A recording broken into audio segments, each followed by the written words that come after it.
আপনি যদি গরিব ঘরে জন্ম নেন সেটা আপনার দোষ নয়, কিন্তু আপনি যদি শেষ অবধি গরিব হয়ে মৃত্যুবরণ করেন সেটা কিন্তু আপনার দোষ। জন্ম আমাদের হাতে নেই।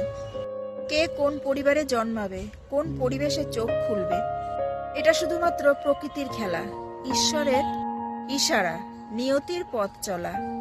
তো জীবনটা শুধু শুরুর গল্পতেই থেমে থাকে না। আমাদের জীবন মানে প্রত্যেকটা মানুষের জীবনই হলো এক একটা লড়াই, যেখানে আমাদের প্রতিটি পদক্ষেপ, আমাদের প্রতিটি সিদ্ধান্ত আমাদের ভবিষ্যৎকে নতুন করে লিখে দেয়। তাই গরিব হয়ে জন্মানোটা অপরাধ নয়, বরং সেই গরিব থেকে উঠে দাঁড়ানোটাই আসল। যে পারে সত্যিকারের বীর সেই। চলার পথে বাধা থাকবে, হতাশা থাকবে, হাজারবার পড়ে যাবেন,